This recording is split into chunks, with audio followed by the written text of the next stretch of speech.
Hello friends, स्वागत है आपका mysurgy.com के इस चैनल पे जहां पर हम देख रहे हैं कैंपस प्रिपरेशन से रिलेटेड वीडियोस, जिसके अंतर्गत हम C++ के प्रोग्राम्स देखेंगे जिनके आउटपुट आपको निकालने हैं। ये आज 13th प्रोग्राम है C++ का।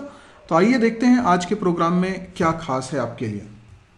दोस्तों, ये रहा आज का प्रोग्राम। मैं इसको थोड़ा सा जूम करके आपको बता देता हूँ। यहाँ पर आप देख रहे हैं, सबसे पहले तो मैंने दो हेडर्स इंक्लूड करे हुए हैं, iostream और conio.h, और उसके बाद हम देख रहे हैं यहाँ पर यूजिंग नेम स्पेस std।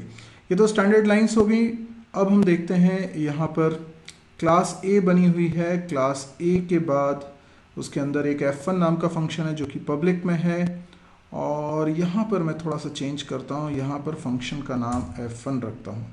ठीक है, तो दोनों जगह मैंने फंक्शन के नाम सेम रखे हैं f1, लेकिन पहले वाले f1 फंक्शन में जो प्रिंट करवा रहा हूँ वो है a स्कोप रेजोल्यूशन f1, जिससे पता चले कि f1 A क्लास वाला प्रिंट हुआ है। और इसी तरीके से B क्लास के अंदर जो बना हुआ है सी आउट स्टेटमेंट, वो B स्कोप रेजोल्यूशन f1 लिखा है। इससे ये पता चल रहा है कि कौन सा वाला फंक्शन चलेगा, यानी जब फंक्शन आउट चलेगा और आउटपुट आएगा तो हम समझ जाएंगे कि दोनों में से कौन सा f1 चला है। सिंपल इनहेरिटेंस हो रहा है। लाइन नंबर 12 में देखिए, क्लास B ने इनहेरिट किया है क्लास A को, पब्लिक इनहेरिटेंस है, और दोनों ही फंक्शंस अपनी अपनी क्लास में पब्लिक मेंबर फंक्शंस हैं। अब आपको ये देखना है कि जो मेन फंक्शन है, मेन फंक्शन के अंदर जब हम कॉल कर रहे हैं f1 फंक्शन को, जो कि B क्लास के ऑब्जेक्ट के द्वारा कॉल हो रहा है, तो कौन सा वाला f1 फंक्शन चलेगा। तो आपको इत्मीनान से इस कोड को देखना है। आप चाहें तो स्क्रीन को पॉज कर लें। मैंने पूरी स्क्रीन को स्क्रॉल करके भी आपको दिखा दिया है, और आई होप आप पूरा प्रोग्राम समझ गए हों। और अब आपको स्क्रीन को पॉज करना है और देखना है कि क्या रिजल्ट आना चाहिए, और उसके बाद फिर मैं इसका सोल्यूशन आपके साथ डिस्कस करने वाला हूँ। तो देखिएगा, आई होप आप लोगों ने इसका सोल्यूशन निकाल लिया होगा। अब मैं आपको बताने वाला हूँ इसका सोल्यूशन क्या है। देखिए, सबसे पहली बात तो, जब पेरेंट क्लास और चाइल्ड क्लास यानी बेस क्लास और डिराइव्ड क्लास में सेम नेम का फंक्शन बनता है पर आर्ग्यूमेंट्स में फ़र्क होता है, तो हम कहते हैं ये फंक्शन हाइडिंग हुई है। यानी चाइल्ड क्लास में जो f1 फंक्शन बना है उसने पेरेंट क्लास के f1 फंक्शन को हाइड कर दिया है। इसका मतलब ये हुआ कि अगर आर्ग्यूमेंट्स सेम होते तो ये फंक्शन हाइडिंग नहीं होती बल्कि ओवरराइडिंग होती। पर क्योंकि आर्ग्यूमेंट्स में अंतर, आप देखिए लाइन नंबर 7 और लाइन नंबर 15 को, दोनों जगह f1 नाम का फंक्शन बना हुआ है, लेकिन दोनों में आर्ग्यूमेंट्स में अंतर है। जो A क्लास में f1 बना है वो कोई आर्ग्यूमेंट नहीं ले रहा है, जो B क्लास में f1 बना है वो एक आर्ग्यूमेंट ले रहा है। अब आप देखिए, जब लाइन नंबर 23 में हम मेन फंक्शन से f1 फंक्शन को कर रहे हैं कॉल, तो इस समय क्या होता है, हमने क्योंकि कोई आर्ग्यूमेंट पास नहीं किया है तो हम एक्सपेक्ट करेंगे कि क्लास A वाला f1 कॉल हो जाए। बिल्कुल सही बात है, क्योंकि क्लास A में जो f1 है वो कोई आर्ग्यूमेंट नहीं ले रहा है। लेकिन क्योंकि फंक्शन हाइडिंग हो रही है, B क्लास में जो f1 बना है उसने पेरेंट क्लास यानी A क्लास के f1 को हाइड कर दिया।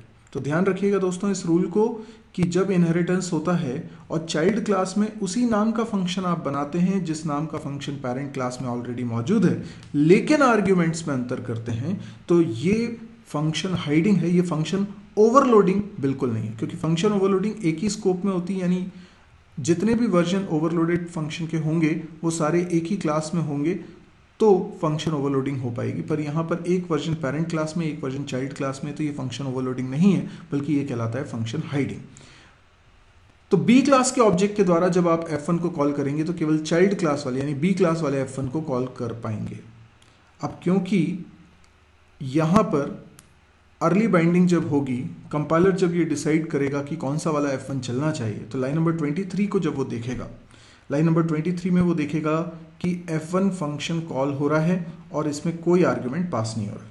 पहले तो वो ये देखेगा कि f1 फंक्शन को कॉल कर रहा है B क्लास का ऑब्जेक्ट, तो वो B क्लास में जाके देखेगा क्या कोई f1 नाम का फंक्शन एग्जिस्ट करता है। यस, वहां पर एग्जिस्ट करता है। और यदि B क्लास में उसे f1 नाम का फंक्शन मिल गया है तो किसी भी हालत में उसकी पेरेंट क्लास यानी B की पेरेंट क्लास में जाकर f1 फंक्शन को ढूंढने की कोशिश भी नहीं करेगा। देखिए, इस रूल को समझिए कि कंपाइलर जब B क्लास में गया, अगर उसे f1 नाम का कोई फंक्शन नहीं मिलता तो वो ए क्लास में जाता F1 को ढूंढने के लिए। लेकिन क्योंकि बी क्लास में उसे F1 नाम का फंक्शन मिल गया, आर्ग्यूमेंट्स मैच हो रहे हैं या नहीं हो रहे हैं इससे कोई मतलब नहीं है। अगर बी क्लास में उसे F1 नाम का फंक्शन मिल गया है तो वो पेरेंट क्लास में F1 को ढूंढने की कोशिश ही नहीं करेगा। अब जब वो ये देखता है कि आर्ग्यूमेंट्स मैच नहीं हो रहे तो वो एरर देना प्रेफर करता है बजाय इसके कि ए क्लास में जाके ढूंढे। इसलिए तो ये फंक्शन हाइडिंग हो रही है। तो आपको समझ में आया कि इसमें एरर आने वाली है।